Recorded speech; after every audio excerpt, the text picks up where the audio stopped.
Hi, welcome back to Learning Engineering Entrepreneurship and IPR എന്നുള്ള സബ്ജക്റ്റില് second മോഡ്യൂളില് customer feedback and review എന്നുള്ള ടോപ്പിക്കാണ് നമ്മൾ ഇന്ന് ഡിസ്കസ് ചെയ്യുന്നത്. ഏതൊരു ബിസിനസിനെ സംബന്ധിച്ചിടത്തോളം അവരുടെ കസ്റ്റമേഴ്സിന്റെ ഫീഡ്ബാക്ക് എടുക്കുക, അതേപോലെ തന്നെ അവരുടെ റിവ്യൂസ് കൃത്യമായിട്ട് അനലൈസ് ചെയ്യുക എന്നുള്ളത് വളരെയധികം ഇമ്പോർട്ടന്റ് ആണ്.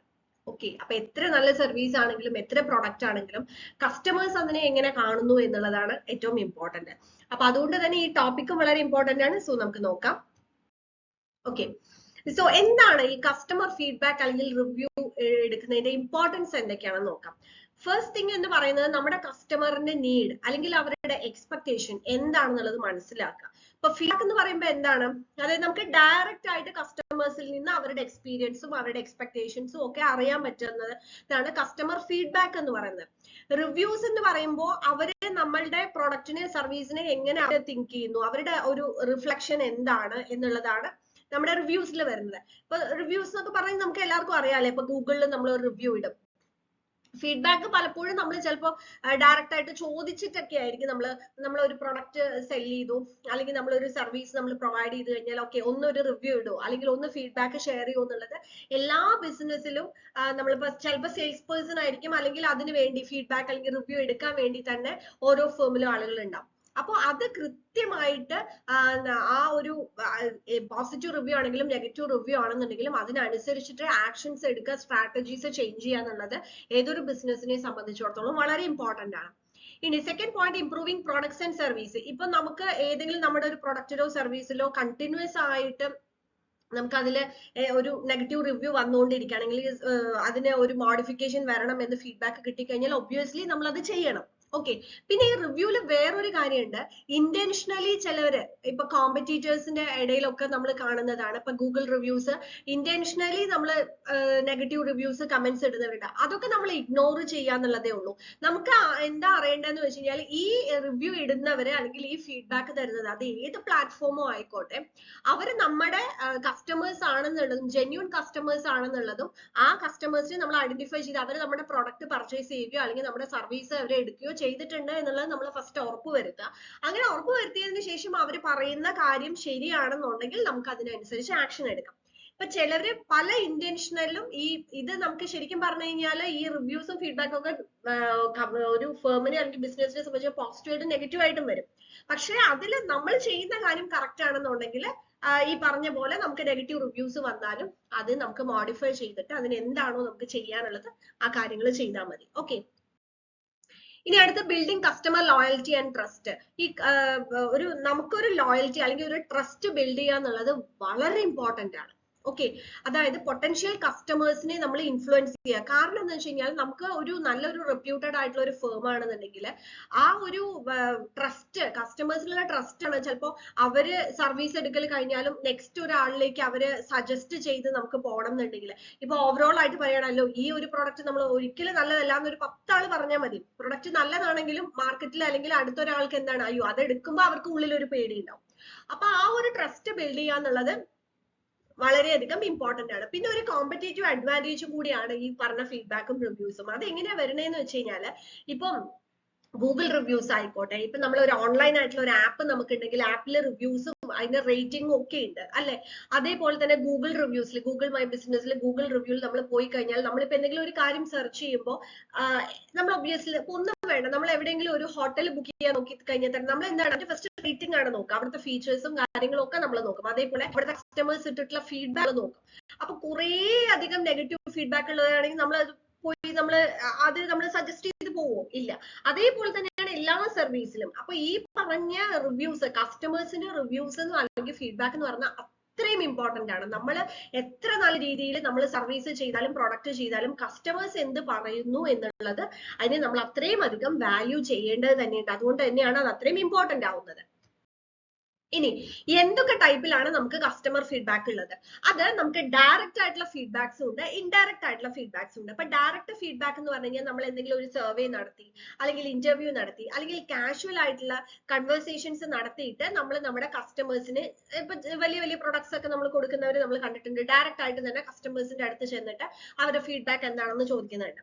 അല്ലെങ്കിൽ നമുക്ക് സർവേസ് ഇപ്പൊ സോഷ്യൽ മീഡിയയിലാണെങ്കിലും അല്ലാതെ പ്രിന്റഡ് മീഡിയസിലാണെങ്കിലും ഒക്കെ സർവേ എടുത്തിട്ട് ഇപ്പൊ നമ്മൾ യൂട്യൂബിലൊക്കെ ചിലപ്പോ സമയത്ത് നമ്മൾ ഇത് കാണാറില്ലേ, സർവേ കാണാറില്ലേ, അപ്പൊ അങ്ങനെയൊക്കെ സർവേസ് നടത്തി, അല്ലെങ്കിൽ നമുക്ക് ഡയറക്റ്റ് ആയിട്ട് 1-to-1 കൺവേഴ്സേഷൻ വഴി നമ്മൾ ഇന്റർവ്യൂ നടത്തിയിട്ട് ഡയറക്റ്റ് ആയിട്ട് നമുക്ക് എന്ത് ചെയ്യാം, ഫീഡ്ബാക്ക്. നമ്മളിപ്പോ ഒരു സർവീസ് ഇപ്പൊ നമ്മളൊക്കെ ചെയ്യുന്നതാണ്. നമ്മളിപ്പോ സ്റ്റുഡൻസിന് നമ്മൾ കോഴ്സ് ജോയിൻ ചെയ്ത് കഴിഞ്ഞു, അപ്പൊ നമ്മൾ എന്താണ് സ്റ്റുഡൻസിനോട് നമ്മൾ ചോദിക്കും നിങ്ങൾക്ക് ക്ലാസ്സസ് ഓക്കെ ആണോ, അപ്പൊ അതെല്ലാവരും എന്തെങ്കിലും ഈ പറഞ്ഞ പോലെ എന്തെങ്കിലും ഇഷ്യൂസ് പറഞ്ഞു കഴിഞ്ഞാൽ നമ്മൾ അതിന് എന്താണോ അവർക്ക് ആവശ്യം അത് നമ്മൾ ചെയ്തു കൊടുക്കുക. അപ്പൊ അങ്ങനെ നമുക്ക് ഡയറക്റ്റ് ആയിട്ട് റിവ്യൂസ് എടുക്കാം.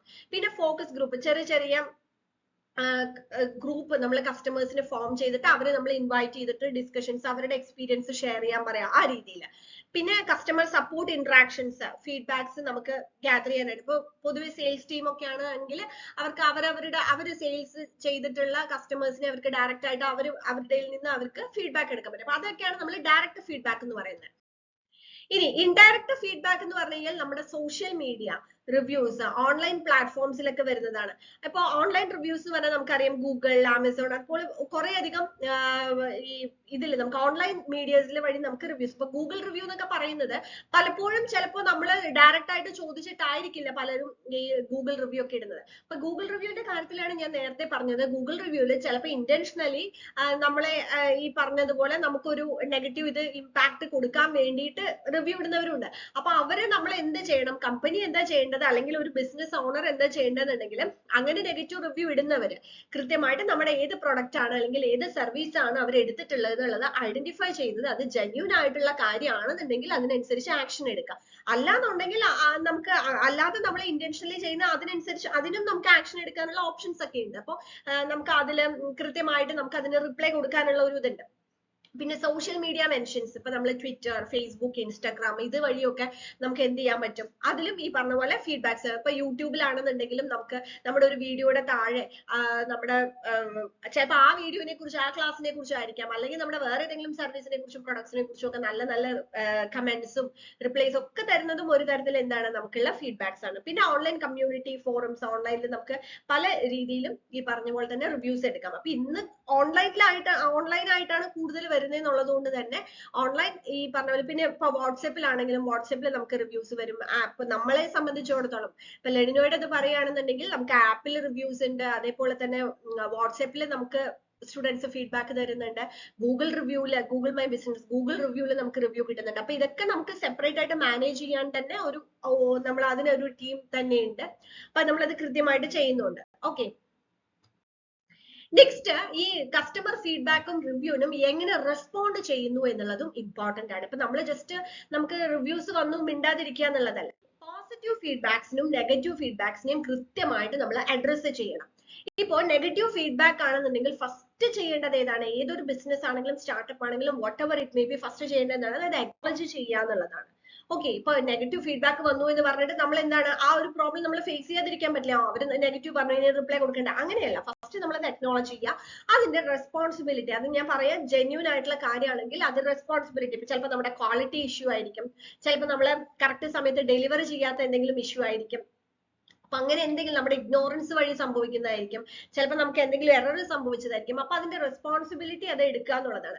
പിന്നെ നമുക്ക് ചെയ്യാനുള്ളത് അതിനുള്ള സൊല്യൂഷൻ നമ്മൾ കൊടുക്കുക. ഇപ്പൊ സൊല്യൂഷൻ എന്ന് പറയുന്നത് പല രീതിയിലായിരിക്കും. ഇപ്പൊ പ്രൊഡക്റ്റിന്റെ ഒക്കെ കേസിൽ നമുക്ക് അറിയാം അല്ലെ, നമ്മളിപ്പോ ഓൺലൈൻ പ്ലാറ്റ്ഫോമിൽ ഒരു പ്രൊഡക്റ്റ് വാങ്ങിച്ചു, ആ പ്രൊഡക്റ്റ് ചിലപ്പോൾ ഡാമേജ് ആയിട്ടാണ് കസ്റ്റമറുടെ അടുത്ത് എത്തുന്നതെന്നുണ്ടെങ്കിൽ അവർ എന്ത് ചെയ്യും, അത് കൃത്യമായിട്ട് നമ്മൾ അൺബോക്സിങ് വീഡിയോ ഒക്കെ നമ്മൾ ഇട്ട് കഴിഞ്ഞാൽ നമുക്ക് ചിലപ്പോൾ അത് റീഫണ്ട് ചെയ്യാം, അല്ലെങ്കിൽ റീപ്ലേസ് ചെയ്യും, അല്ലെങ്കിൽ അങ്ങനെ.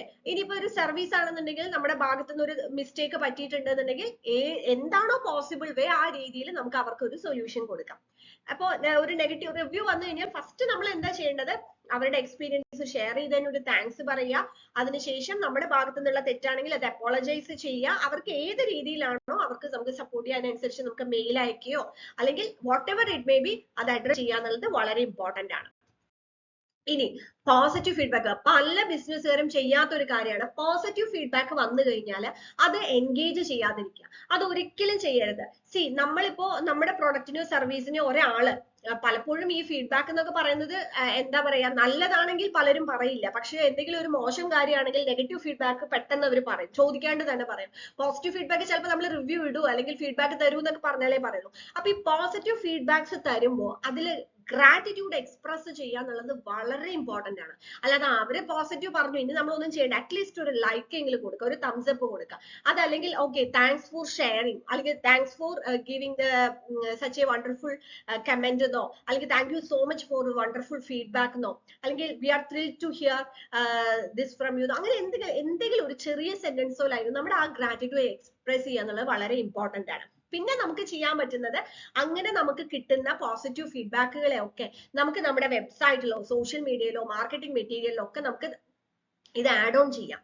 ഓക്കെ, നമ്മുടെ സ്റ്റുഡൻസിന്റെ ഫീഡ്ബാക്ക് അപ്പൊ നമുക്ക് വാട്സപ്പിൽ വരുന്നത് ചിലപ്പോ അതിൽ നമ്മൾ ശ്രദ്ധിക്കേണ്ട ഒരു കാര്യം എന്താന്ന് വെച്ച് കഴിഞ്ഞാൽ ഇവരുടെ ഐഡന്റിറ്റി നമ്മൾ മെൻഷൻ ചെയ്യാതിരിക്കുക എന്നുള്ളതാണ് നല്ലൊരു വഴി. കാരണം എന്താന്ന് വെച്ച് കഴിഞ്ഞാൽ ഇപ്പൊ നമ്മുടെ സ്റ്റുഡൻസ് നമുക്കൊരു ഫീഡ്ബാക്ക് തരുന്നു, അപ്പൊ അതിൽ നമ്മൾ ആ സ്റ്റുഡന്റിന്റെ പേര് നമ്മൾ ഹൈഡ് ചെയ്തിട്ട് ഷെയർ ചെയ്യുന്നതാണ് എപ്പോഴും നല്ലൊരു രീതി. കാരണം നമ്മുടെ അടുത്ത് ഒരു ട്യൂഷന് ജോയിൻ ചെയ്തപ്പോ ഒരു സ്റ്റുഡന്റ് നമുക്ക് പറയുകയാണ് എനിക്ക് ഇത്രയധികം സപ്ലൈ ഉണ്ടായിരുന്നു, അപ്പൊ നമ്മുടെ അടുത്ത് ജോയിൻ ചെയ്തിട്ട് നമുക്ക് അതൊക്കെ ക്ലിയർ ചെയ്യാൻ പറ്റി. അപ്പൊ അവരുടെ പേരൊക്കെ വെച്ചിട്ട് പറയുമ്പോൾ നമ്മൾ അവരുടെ പേര് ഐഡന്റിറ്റി നമ്മൾ റിലീസ് ചെയ്ത് അല്ലെങ്കിൽ ഐഡന്റിറ്റി നമ്മൾ പബ്ലിക് ആക്കിക്കൊണ്ട് നമ്മൾ ഈ പറഞ്ഞവരുടെ ഫീഡ്ബാക്ക് പബ്ലിക്കിലേക്ക് എത്തിക്കാതെ നമ്മൾ മാർക്കറ്റിംഗ് ഒരു ഇതായിട്ട് എടുക്കാതിരിക്കുന്നതാണ് നല്ലത്.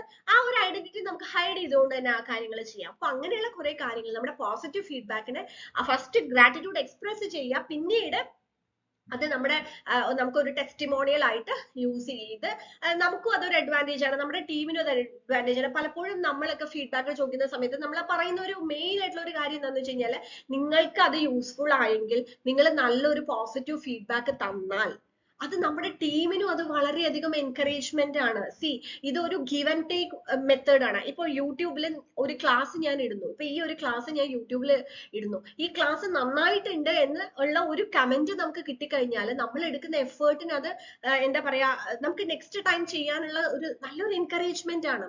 അപ്പോ അത് ഇനി അങ്ങനെ നിങ്ങൾ ഒരു ഫീഡ്ബാക്ക് തന്നു കഴിഞ്ഞാൽ താങ്ക് യു പറയാന്നുള്ളത് നമ്മൾക്ക് നമ്മുടെ ഭാഗത്ത് നിന്ന് കാണിക്കുന്ന ഒരു ഗ്രാറ്റിറ്റ്യൂഡ് ആണ്. ഓക്കെ, അപ്പൊ പോസിറ്റീവ് ഫീഡ്ബാക്സിനെ നല്ല രീതിയിൽ എൻഗേജ് ചെയ്യണം, നെഗറ്റീവ് ഫീഡ്ബാക്സിനെ നല്ല രീതിയിൽ എൻഗേജ് ചെയ്യണം. So customer feedback and review is A very important part of A business.